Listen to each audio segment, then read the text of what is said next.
안녕하세요. 이슈 애청자 여러분. 여러분과 함께 시장에 있는 이슈들을 짚어보는 시간 이슈 문을 활짝 열었습니다. 자, 이제 11월이 시작이 됐습니다. 여러분들 매매 어떻게 하고 계신지 궁금한데요. 일단 파월이 금리 인상과 관련된 부분에서 속도를 조절할 거다라는 기대감이 있었는데 금리 인상 앞으로는 계속해서 좀 더 이뤄질 것 같다라는 우려 때문에 미국 증시가 하락을 했습니다. 자, 상대적으로 우리 증시는 반등을 하면서 또 그래도 좀 선방했다라고 표현을 할 수 있을 것 같은 장세가 펼쳐지고 있는데요. 자, 과연 우리 시장에서 체크해야 되는 포인트는 무엇이고 어떻게 대응해야 되는지 하나씩 짚어보도록 하겠습니다. 자, 무 선생님 만나볼게요. 선생님 안녕하세요. 네, 안녕하세요. 선생님 갑자기 날씨가 추워졌어요. 나 몸살 감기 끼인 것 같아요. 네, 선생님 오늘 좀 몸살 감기 기운이 있으신 것 같아요. 목이 좀 잠기시는 것 같더라고요. 빨리 끝내주세요. 그럴 순 없고 최대한 선생님께서 혹시 좀 목이 갈라질 것 같다 할 때 제가 따다락 개입해가지고 선생님 물을 마실 수 있는 시간을 드릴 테니 오늘도 화이팅 해주세요. 자, 선생님 우리 11월 중요한 이벤트가 있다라면서 FOMC 회의를 보자. 이번에는 뭐 빅스텝을 해도 다음에는 완화가 되겠지? 자이언트 스텝. 자이언트 스텝 해도 0.75bp에서 그 다음에가 중요하다라고 했는데 미국 증시는 계속해서 파월이 우린 금리 인상 그래도 계속해서 나중에 뭐 5% 갈 수도 있어 라는 뉘앙스를 보이니까 하락을 했어요. 기술주들이 좀 힘을 못 내고. 예. 근데 12월 달 50bp 할 것 같아요. 근데 이제 그러면 속도를 조절한다라는 쪽으로 보시는 거예요? 아니야, 계속 그러면서 겁줄 것 같아요, 파월은. 근데 이게 고용 지표가 안 좋아야 된다고 했잖아요. 그러니까 그게 다 제일 중요한 것 같아요. 데이터 디펜던스로 이제는 그 고용 지표 꺾이고 인플레이션이 좀 방향이 근데 나는 곤조 계속 할 것 같아. 곤조? 곤조 그리다? 어. 어떻게요? 그 높은 상태로 계속 유지. 금리를? 뭔가 금리 인하를 해주거나 뭐 이런 방향을 글쎄 진짜 고용 지표가 목표선에 오면 그럴까? 근데 선생님 이런 부분에 의아해하시는 분들이 좀 있더라고요. 아니 고용 지표 안 좋을 것 같았는데 이번에 뭐 괜찮게 나왔어. 근데 뭐 아마존도 그렇고 일론 머스크도 트위터를 인수하면서 인력제 내보낼 거라고 하고 뭐 아마존도 이제 투자를 신규로 사람을 뽑는 걸 안 할 거다. 좀 줄일 거다. 그런 얘기도 하는데 왜 고용 지표는 좋아? 또? 지금 좋아도 이런 것들이 안 좋아질 것을 의미하기 때문에 그거를 반영해야 되는 거 아니야? 라는 생각을 3개월 후. 그러니까 지금 현재 상황, 현재 고용 지표를 기준으로 봤을 때 3개월 후. 그러니까 후행 지표 성격인데 그러니까 시장은 뭘 들여다보냐면 그냥 파월 의장의 입과 그 뭐라 그럴까 그 채권 금리의 변동성 그리고 인플레이션이 진짜 잡힐까의 불안감 뭐 이런 것들을 더 보는 것 같고 네. 지금 고용에 대한 중요한 얘기였는데 정의를 다시 좀 내려야 될 것 같아. 고용에 대한 정의를 다시 내려야 된다. 코로나 시대가 만든 고용이라는 시대. 간단히 해서 앨런 머스크는 이제 재택근무하지만 다 들어왔지만 일부 코로나 이후에 재택근무하면서 또 성과를 잘 내고 그 다음에 문제 없네. 그냥 괜찮네. 그러면 그 고용인 입장에서는 상사 보기도 싫고 집에서 편하게 내 할 일만 하면 되지. 아니 그리고 일주일에 한 2번 가고 뭐 이렇게 선택도 가고 뭐 이런 거 참 좋다. 그런 게 하나 잡혀 있는 것 같고 그런데 회사가 들어와 하면 보이지 않게 나 그러면 안 해 하면서 그만두는 사람들도 많은데 문제는 뭐냐? 네네. 옛날엔 우리 때는 어디에 잘렸어. 어떡해. 그 잘린 공포가 너무 심하고 그래서 참고 다니는 경우가 많았고 그 다음에 플랫폼들이 없어갖고 다시 어디 취직하는데 굉장히 그 인터벌이 길었거나 타임 놓치면 이게 캐리어나 어느 정도 실동한 기간 길면 그 동급 간의 어떤 직급에도 차이나 뭐 여러 가지 문제점이 있었거든.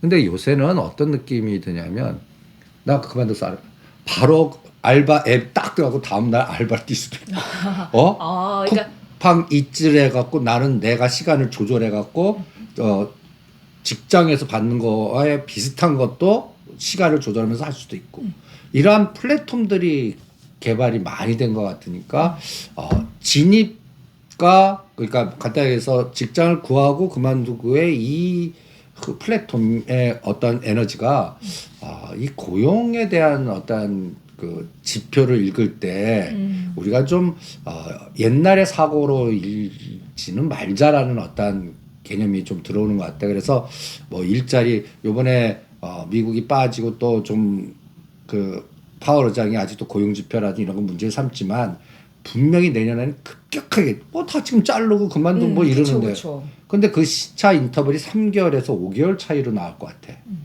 그러면 그게 CPI에 영향을 미치는 것도 3개월 정도 시차가 둘 것 같고. 그래서 이번 11월 11일 날 CPI가 발표되는데 나는 거기서 계속 꺾여 내려갈 것 같아. 근데 시장이 환호하려고 그러면 기술자면 7.9나 7자가 보여야 되고 이게 7, 6, 5 이런 속도로 팍 빠져야 이제 기술주가 날아갈 것 같아. 그러니까 우리가 고용 지표를 중요한 지표로 삼아서 금리 인상 결정을 하는데 전통적으로 고용이 안정화되었다라는 상황에서 이제 고용 지금 너무 일자리가 많은 것처럼 지표상으로 짚어져서 경제가 너무 괜찮다.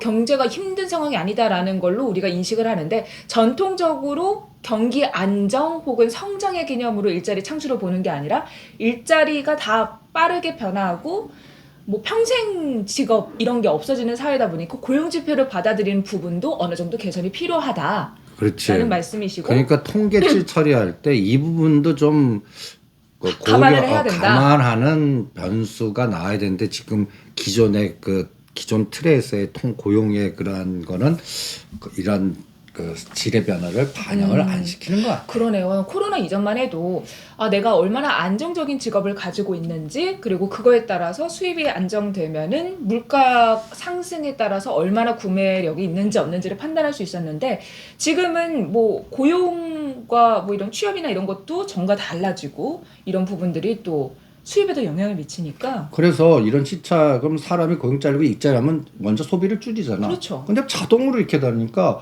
뭐 카드 그 연체 이게 계속 잘 쓰는 거야. 회전이 잘 되는 거야. 그러니까 이거 경기가 죽지가 않네. 빨리 이게 빨리 금리 인상해서 뭔가 이거 문제를 자꾸 인플레이션 치고 올라가는 거를 막아야겠네. 이런 게 너무 각인 효과가 너무 큰 것 같아. 그런데 나는 이러다가 갑자기 절벽 현상이 나온 거야. 이제 중지가 되다가 또 왜냐면 지금 고용을 줄인다 뭐 이런 얘기들이 하니까 그게 내년 1, 4분기에 더 터질 것 같아. 지수의 급격한 급락은. 왜냐하면 연말 연초 사이클은 이제 뭐 줄더라도 이제는 미국의 뭐 블랙 프라이데이 크리스마스 시즌의 최대 그 쇼핑 시즌이 있고 그다음에 그때 전후에서는 일자리가 좀 더 많이 필요하고 또 회사 입장에서도 연말 연초 뭔가 이벤트를 많이 할 것 같고 이런 상황이니까 그래서 가만히 보면 다우 지수가 상대적으로 강한 부분과 기술주만 있는 게 약한 부분을 내부적으로 들여다봐야 될 것 같아.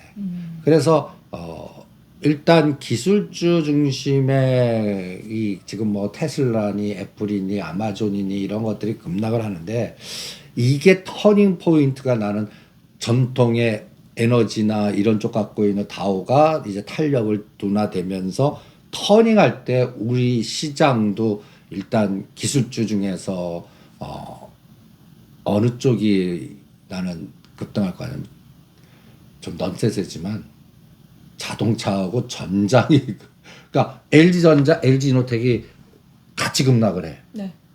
LG그룹에서는 엔솔과 LG화학이 이렇게 이게 바뀌면서 테슬라, 애플 움직일 때 우리는 LG노텍, 오늘 LG전자가 급등한 것도 하나의 사인 같아. LG전자가 낙폭가다 좀 뭐 그동안 못 올라갔다가 오늘 코스피 200 중에서 급등한 종목들 속성 보면 롯데관광개발, 아모레퍼시픽, LG전자, 아모레지. 그러니까 갖다 얘기해서 리오프닝 관련주 그냥 지지지 떨어졌다가 오늘 오히려 화장품이나 카지노가 딱 급등하고 네. 그 다음에 LG전자가 상승을 하고 이런 현상도 하나의 특징 같아. 근데 LG전자 같은 경우는 애플카 최대 수혜를 LG그룹이 받아갈 수 있다라는 소식이 모멘텀이 되면서 또 LG전자가 상승을 했잖아요. 그럼 또 애플카 모멘텀과 관련해서 또 봐야 될 것 같은데. 근데 애플은 아직 못 갔잖아. 그러니까 애플이 터닝해서 같이 급등하면 더 승수 효과 나오니까 LG전자도 우리가 전에도 얘기했어. 8만 원대 사면 한 10만 원은 팔 수 있을 거다. 10에서 11만 원. 그 정도 에너지는 충분히 나올 것 같아요. 알겠습니다. 자, 그럼 선생님 우리 금리 얘기를 조금 더 해보자면 이제 미국과 우리나라의 금리 차이 때문에 또 외국인 자금이 급하게 빠져나갈 수도 있는 거잖아요. 안 나가. 안 나. 지금 들어와. 1%포인트나 차이가 나는데요. 근데 들어와. 들어와요? 근데 그럼 금리를 한 번 더 올릴까요? 우리는 안 올릴 것 같아. 25bp만 올리고. 우리가 빅스텝 50bp 얘기하는데 우리는 시스템 올리면 시스템 위기 와. 대출 사람들이 아니, 그러니까 많아서? 지금 부동산 PF라든지 그러니까 플러스와 마이너스를 같이 봐봐. 지금 100bp 차이나 그래서 속도를 맞춰 갖고 뭐 이렇게 해야 돼. 네네. 그런데 그러려면 한국은행이나 정부 차원에서는 뭘 또 고려해야 되냐면 부동산 PF, 건설사들, 그다음에 증권사, 생명보험, 어음 이런 기업보험 이런 것들이 어떤 거는 심지어는 파산 부도 처리가 될 수밖에 없는 상황이 나와. 그리고 최근에 아직까지 확정되지 않았지만 찌라지 같은 경우를 보면 케이프 증권은 법인 영업이나 피처센터 폐쇄. 어떤 때는 메리츠는 그 자산운용사 매각. 그 다음에 어느 증권사는 30% 인력 감축, 10% 인력 감축. 왜 이런 얘기들이 나? 왜 이런 얘기들이 나? 그만큼 나쁘다는 얘기거든. 그렇죠. 근데 주가는 나 그런데 이런 얘기가 나왔기 때문에 메리츠 지주 사자. 이런 역발상 전략을 얘기한 거야. 이 상황은 벌써 1년 전에 생각하셨어야 돼. 우리가 2022년 12월 1월에 이제 정권이 바뀌고 뭐 하면은 증권주 보험주 하지 마라. 그리고 조사 들어가고 그다음에 이 바닥이 좀 굉장히 금리 인사 시끄러질 것 같으니까 하지 마십시오 했다면 그때 메리츠 금융지주가 55,000원이야. 근데 요번에 거의 반토막 박살이 났어. 이제는 이런 얘기 나오면 벌써 시장은 사람 자른다는 게 구조조정이거든. 그러니까 회사가 갖다 해서 지네들 뭐 이렇게 성장해서 뭐 기업하고 프로젝트 파이낸싱하고 했는데 그 마이너스 나는 거를 결론은 사람 잘라서 커버하려고 그러잖아. 그렇죠. 음. 그게 가장 제일 빠르고 속도 있으니까. 효과가 나오니까. 왜냐하면 정부 입장에서 뭐 은행에서 그래 연명은 해줄게. 돈을 주는데 그래도 뭘 해도 보여. 우리가 일단 살려는 줄게. 네, 그러니까 그, 니네는 뭔가 구조, 자구안을 뭘 어떻게 어떻게 해서 건강해지는지 니네가 확인을 할 수 있게 해놔. 우리가 가끔가다 명동 가갖고 호텔 이렇게 사진 찍고 뭐 방 이것도 현장이잖아. 최근 일주일 동안 증권사 불이 거의 12시까지 다 켜 있어. 여의도에 계시니까 또. 자구안, 리프크. 그냥 그런 그게 하나의 징후잖아. 그래서 나는 어떤 느낌이냐면 내년 3월까지는 이제 위기는 끝났어. 근데 다음 이게 내년 3월까지도 문제가 해결 안 될 때.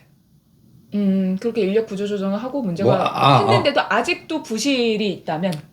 아니 부실인 게 아니라 미국이 진짜 5%대로 치고 나가면.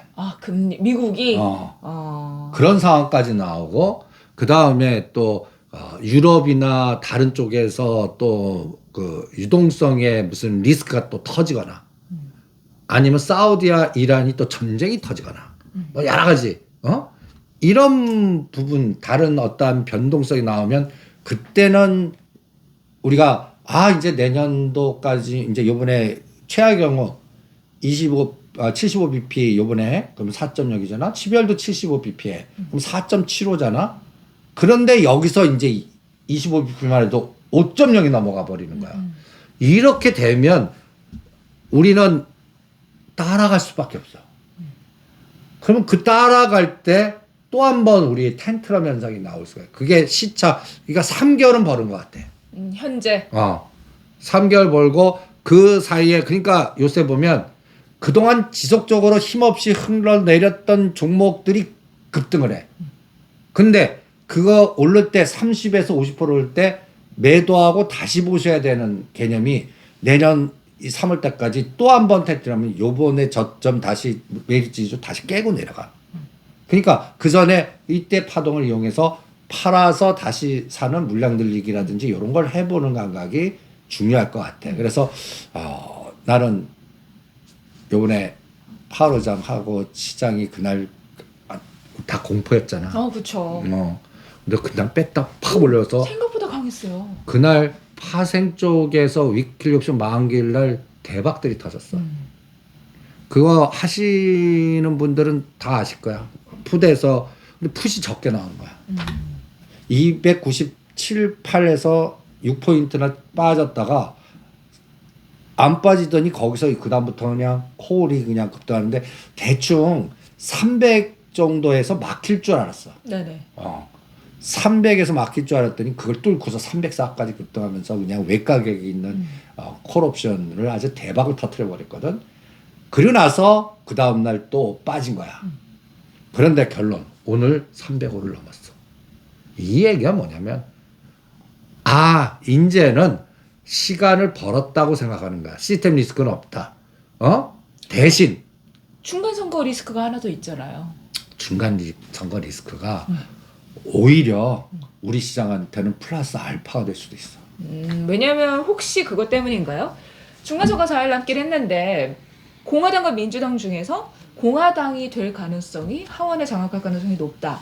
이런 부분이 우리한테는 하원은 공화당이 있겨. 그리고 상원까지도 공화당이 상원 이제 한석만 가면 바이든 대통령이 추진하는 인플레 감축법과 바이든 재선 불가능하고 그 다음에 트럼프의 재등장 속에 또 다른 정치적 판이 바뀌면서 롱숏이 바꿔버려. 그럴 때 나는 그동안 급등했던 2차 전지, 엔소 이게 쇼 걸면서 오늘 LG전자 마이너스 했던 LG노 이거를 우려하는 롱숏이 벌써 시작한 것 같고 그 다음에 상원에서 한석이 지금 경합 지역이 조지아야. 조지아? 어. 거기 투자 들어가는 그곳이잖아요. 그렇지. 그게 가장 핵심인 것 같아. 딱 그 조지아. 그리고 그거를 러스트벨트라고 그러잖아. 지금 그 트럼프 대통령의 그 선거 화두가 뭔지 알아? Save the America. 지금 금리 인상하고 이런 거 경제 성장을 저해할 만큼이면 이건 문제야. 이렇게 또 말하는 하나. 거. 아니 우크라이나를 왜 백지 수표주면서 지원해? 우리 서민들한테 가야지. 경제 회복이 먼저지 우리나라가. 이게 Save the America야. 옛날에 트럼프 대통령의 화두가 뭐였지? 아메리카 퍼스트인데 이제 아메리카 망했대. 그래서 제가 그 부분에서는 딱 정리를 해온 게 있어서 제가 브리핑을 살짝 드릴게요. 자, 민주당 바이든 측에서는요, 친환경 에너지, 기후 위기를 적극적으로 대처를 해야 한다라는 부분이라면 공화당에서는 화석연료는 필요해. 기후 위기 그래 중요한데 경제 성장을 저해할 만큼이면 우린 그거는 속도 조절해야 돼. 그렇지. 그러니까 앞서서 마셨던 다우 지수에 있는 전통적인 그런 에너지 관련된 종목들이 공화당이 우세해지면은 오히려 힘을 받을 것 같다. 근데 이미 그 기대로 그쪽은 화석연료 엑스모빌 너무 많이 올랐어. 와, 엑스모빌 보니까 쭉 빠졌다. 이제 화석연료 끝이래 했다 다시 쫙 이렇게 올랐더라고요. 그래서 오히려 상원을 조지아가 공화당이 타면 엑스모빌은 올라가는 건 곧 잠깐 고가에서 좀 대롱대롱이면서 오히려 트럼프 푸틴 프렌드 우크라이나 러시 백지 그러면 이쪽 유럽 쪽이 또 달라지는 판이야. 그러면 인플레이션 감축법의 보조금 문제가 확 바뀌어. 그러면 우리 뒤통수 맞은 기아 현대차가 갑자기 10에서 한 20% 급등하면서 그동안 친환경 해서 엔솔, 삼성 SDI, 포스코 케미칼 이게 숏이 걸릴 수가 있어. 벌써 그 징후들을 좀 느끼는 것 같아. 그리고 만약에 트럼프 대통령이 되면 트럼프 쪽에 공화당이 우세하게 끝난다면 되면 장악을 한다면 나는 그 전쟁 우크라이나 러시아의 전쟁 양상이 바뀌면서 그때 본격적인 우크라이나 재건 비즈니스를 바이든이 하는 게 아니라 비즈니스맨인 트럼프 키드들이 막 분위기 잡지 않을까. 미국도 그렇고 유럽도 그렇고. 네. 그래서 미국의 민주당 같은 경우는 메이드 인 아메리카, 그러니까 마치 전에 트럼프가 했듯이 아메리카 퍼스트 그 느낌이라면 지금 트럼프 키즈들은 경기 침체 때문에 비용 부담이 너무 크니까 우리 국제 협력을 통해서 해외 생산 조달해야 돼. 함께 잘 지내야 돼. 라는 쪽으로 묘하게 이상하게 바뀌어서. 아니 그러니까 약간 전에는 트럼프 얘기하면 아 저 도라이 아니야? 그러니까 세계 경제 악 같은 존재 이랬는데 갑자기 뭐지? 너 그때 걔 아니니? 약간 이런 생각이 DNA도 들더라고요. 바뀌고 사람 바뀌었냐? 네, 갸가 아니요? 라는 느낌이 들더라고요. 가가 가를 많은데 내 거를 바이든이 한 거야. 그러니까 반대 걸 해야 돼. 그러니까 나 점거하려면 그걸 때려잡고 이제 내 걸. 그러니까 오히려 러시아하고 중국하고 이제 싸움 대판 나는 게 트럼프 에너지가 나오면 이제는 바꿔지면서 그때 애플 그 중국에 있는 이게 갑자기 급등할 상황이 나올 수 있어. 그리고 머스크가 트윗 인수한 게 나는 선거 운동할 도와주려고. 트럼프가 그거 잘하니까. 아니 그러면 트럼프 대통령이 전 대통령이 항상 뭐 이제 나오면 매거진이나 이런 데 나오면 막 이랬잖아요. 그럼 이제 막 이런 걸로 바꾸려나? 유화적인 우리 함께 친구야 이러니까. 그러니까 트위트가 나는 그 앨런 머스크가 지배하면은 참 그 가짜 뉴스들 뭐 퍼뜨린 사람들이 아주 치명적일 것 같고 그다음에 그분은 또 상장 폐지를 유도할 것 같고 그 트윗에다가 그 앨런 머스크의 그 닉네임이 뭔지 아니? 그 앞에가 치프로 하나 딱 치프. 지금 참 희한하잖아. 일론 머스크 리스크라는 게 있대요. 사람이 또 스크냐고. 아유, 그러면서는 일단 민주당이 된다면 좀 이게 근데 민주당이 원래 아니라 공화당이 상원을 장악한다면 근데 한석 그 한석을. 근데 전통적으로 중간 선거는 야당이 훨씬 더 유리하다라고 하잖아요. 하원에서는. 근데 그럼에도 불구하고 만약에 민주당 쪽이 더 유리한 결과가 나온다면 친환경 배터리, 의료시설, 방산, 인프라 쪽이 더 잘 갈 거다. 그거는 그러니까 지속적으로 해서 그것 때문에 지금 뭐 2차 전진이 또 메이드 인 아메리카 들어와 뭐 그러면서 우리 뒤통수 때리고 이런 상황이 나왔다면 이제 바이든이 상원을 이기고 하원은 하원은 뭐 이미 뭐 78% 이렇게 돼 있더라고요. 상원을 유지를 했어. 그러면 지속 가능성은 확보한 거 아니야. 근데 그쪽 관련된 주목이 너무 올랐어. 그러니까 유지만 할 뿐이지 새로운 에너지는 아닌 것 같고 그럼 시장은 또 다른 걸 찾거든. 그게 이제 우리나라는 뭘 찾냐? 수소, 원전, 오직 네온. 선생님 하나만 그 내용은 좀 이따 갈게요. 자 그런데 방산이 어쨌든 바이든 대통령이 글로벌 리더십 회복을 위해 우리는 우크라이나 지원해. 그리고 다 해. 그래서 그런 모멘텀 속에 현대로템이 수주도 하고 좋은 모멘텀을 보여줬던 거잖아요. 방산주가. 근데 민주당보다 이제 공화당 쪽이 된다면 방산주는 모멘텀이 약해졌다라고 봐야 될까요? 아니지. 그럼에도 불구하고 자국을 수호해야 한다. 내가 지켜야 된다라는 필요성이 인지되어 있는 상황이라서 수주는 계속 이어질 거다? 수준이 이어지는데 요새 방산이나 원전이 미국이 딴지를 걸잖아. 폴란드도 그렇고 원전 그렇고 한수원 문제도 근데 지금 봐봐. 현대로템 안 가잖아.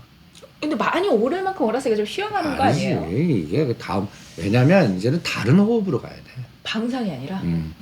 그래서 네온 말씀하신 거예요? 네온뿐만 아니라 그 우주항공 UAM. 그러니까 지금 하나 에어로스페이스나 이런 것들도 나는 방산 모멘텀보다 나는 이제 우주항공 UAM, 한국항공 우주 이런 걸로 갈 것 같아. 그러면 그거는 우주항공은 우주청뿐만 아니라 언제쯤 현대차가 원활히 그 현대 정비소에 거기도 땅 파고 흙 파면서 모빌리티 센터, UAM 센터를 짓느냐. 그게 이제 발동. 그러니까 그게 오히려 용산 공작청과 원효로 이게 같이 동시에 터질 것 같은데 나는 내년이야 그거. 내년이야. 그러니까 대충 지금 원희룡 국토부 장관이 먼저 치고 들어가셨어. 그러면 그 오세훈 서울시장과 그 측근들은 똥줄 닦아내 이거 같은 뭐 데고. 해야죠. 이거 대박 나서 오면은 나는 어떡하나? 근데 지금은 봐봐 요새 미사일 우리가 관심이 없어. 얘네들 미사일 번호 좀 매겨줬으면 좋겠어. 몇 개인지 그냥 노상 쏴. 네, 계속 쌓아. 그런데 지금 보면 팀스프레드 우리 그 미국 그 레이건 항공모함 딱 있지. 네네. 그 다음에 미국, 중국, 그러니까 모르게 우리가 이렇게 지도면 우리 휴전선 하면 노상 우리는 이렇게 노상 왔다 갔다 하고 있어 지금. 아 지금. 그러니까 얘네들 입장에서는 지금 아마 숨어 있을 거라고. 그러면서 열 받아 갖고 계속 눌러버리는 거야. 그러면 이게 언제 끝나냐? 중간 선거 끝나고. 아니 우리 그 간단히 얘기해서 한국, 그 미국과 훈련이 언제 끝나냐? 한미 훈련이. 그거를 들여다봐야 돼. 그리고 옛날 미사일 쏘면 옛날은 빅텍스 패커가 빅텍스 패커. 요새 그쪽 안 움직이잖아. 세상이 달라진 거야. 색깔도 달라졌고. 그러면 이제 전통적으로 이제 예를 들어서 하나 에어로스페이스, LIG 넥스원, 뭐 방산주들 이거를 나는 다른 호흡으로 보세요. 이미 한 차례 주도를 했어. 그러니까 그게 UAM. 그 다음에 만약에 다른 데 전쟁 터지면 또 모를까. 현재 이제 우크라이나 이런 상황에서의 모멘텀을 한 번 다 읽었다. 한 번 재차 더 상승을 하기 위해서는 다른 쪽에서의 모멘텀을 가져가야 된다. 북한이 아무리 미사일을 날리고 해도 빅텍스 패커가 움직이지 않는 걸 보면 방산주 자체의 모멘텀은 약간 소멸 기운이니까 그리고 이제는 이제는 참고하셔야겠습니다. 나는 오히려 한국항공우주나 현대로템은 내년도에 이제 2차 상승으로 갈 것 같아. 근데 2차 상승의 끌개는 UAM하고 나는 이것도 내용 같아. 선생님 내용은 우리 이따 조금 더 얘기하고 자 그러면은 공화당 우세했을 때 날아갈 만한 섹터 전통적인 에너지주, 소비재, 대형 플랫폼 그리고 인플레 감축 법안과 관련된 부분인데 이게 만약에 인플레 감축 법안이 선생님 확실하게 그 세부 사항은 중간 선거 이후에 나오잖아요. 근데 공화당 쪽이 된다면 인플레 감축 법안에서 우리가 피해를 받을 수 있었던 것들이 이제는 좀 가능성이 옅어지니까 현대차나 이런 쪽으로 보는 그래서 거. 나는 공화당에 한석이 들어오는 순간에 현대차 현대차, 날아간다? 기아, 현대오토에버, 현대로템이 간다. 현대로템 여기도 껴있네요. 여기도 껴. 그리고 LG전자, LG이노텍 간다. 그리고 오히려 뚱딴지 같지만 테슬라 간다. 이거 아예 안 뚱딴지. 이 트럼프랑 이게 있잖아요. 테슬라 간다. 그럼 선생님 내년쯤에는 뭐 러시아랑 이렇게 좀 우호적인 관계가 이렇게 뭐 다시 될 수도 있나요? 왜냐면 사실 북한이 계속해서 전 어디야? 세계적으로 이제 전쟁이 끝나고 왜냐면 러시아 쪽이 계속 이렇게 문제를 일으키는 게 미국이 정한 그런 패권 국가, 현재를 원하는 나라와 새로운 변화를 원하는 나라 사이의 충돌로 이거를 해석하기도 하잖아요. 그렇지. 근데 러시아 입장에서는 지금 상황을 통해서 자기네들의 영토를 경제 영토를 포함해서 더 확산시키려고 하고 거기에 중국과 북한도 같은 결이기 때문에 근데 지금 그 분석은 앞으로 10년의 세상이야. 그냥 만만 이렇게 틀 바뀌어갖고 계속 갈 거고 그거에 행동대장인 트럼프가 등장한다면 뭔가 속도의 변화가 있을 수는 있어. 그런데 지금 뭐 예를 들어서 심지어는 상원을 뺏겨. 그래도 유럽의 지금적인 아까 그러한 충돌의 에너지는 변함이 없어. 내가 생각하기에는 이제 그 중국과 러시아 이 대륙의 탈세계의 그 트렌드는 이미 정착이 됐어. 그러면 짧으면 3년, 길면 10년 동안 세상을 지배할 것 같아. 거기에 대한 새로운 룰과 새로운 트렌드를 잡아내야 될 것 같고, 그게 이제 우리는 건설, 수소, 에너지. 그러니까 나는 먹자부터 올 줄 알았어.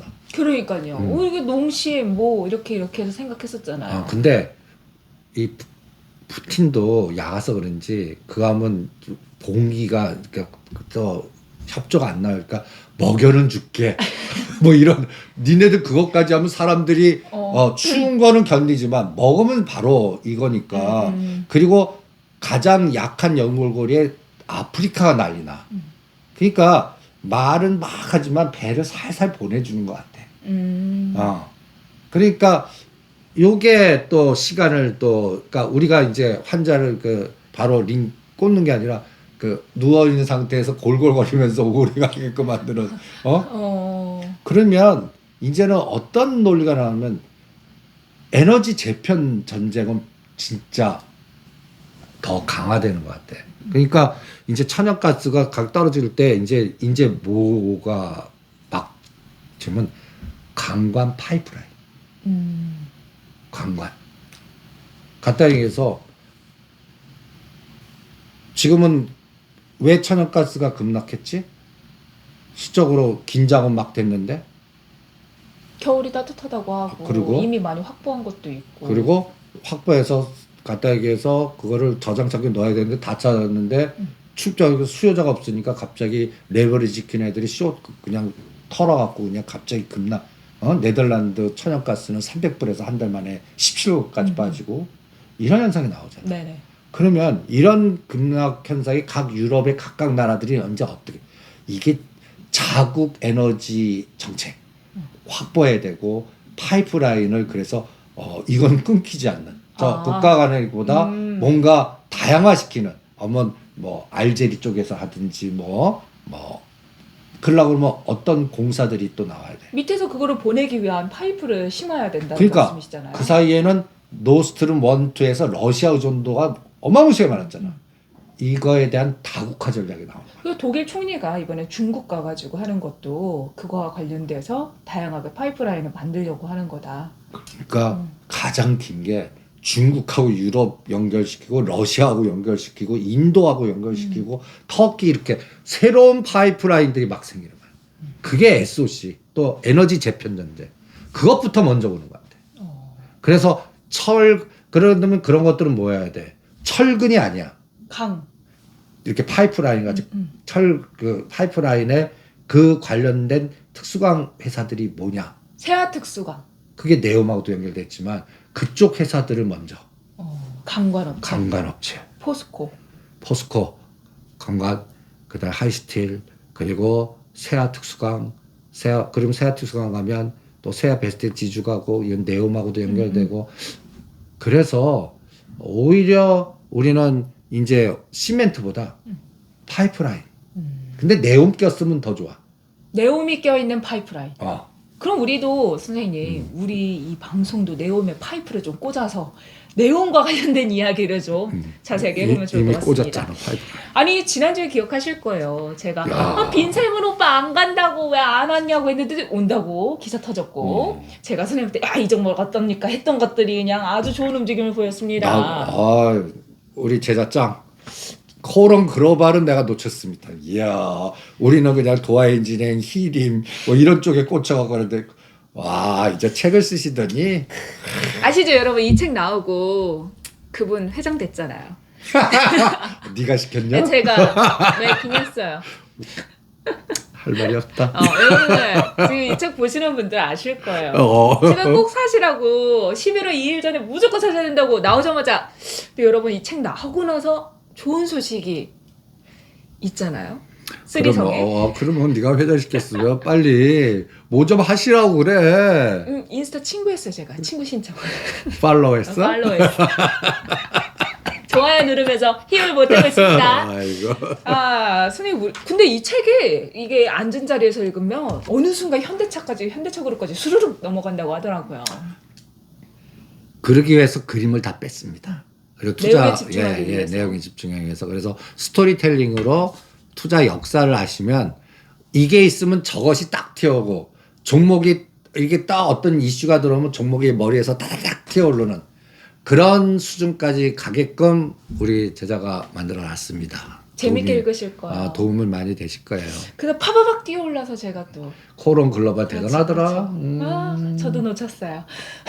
네가 얘기하고 너는 그거 하나 항상 징크 쓰더라. 아니에요. 그래서 많은 분들이 행복하셨다면 저는 그걸로 괜찮습니다. 할 말이 없다. 그런데 수익금으로 책을 사주시면 돼요. 자, 그래서 우리 네옴시티 얘기를 좀 해볼까요? 자, 빈살만 왕세자가 다시 방한을 한다라는 얘기가 들려오고 있어요. 좋은 소식들이 이제 오고 있는데 아직도 부정적인 얘기는 또 있어. 그러니까 그 G20 그 인도네시아에서 하는 게 날짜가 15, 16이더라. 그럼 17일, 18일 날 그 이게 공수표가 되는지 진짜 오는지 한번 보시죠.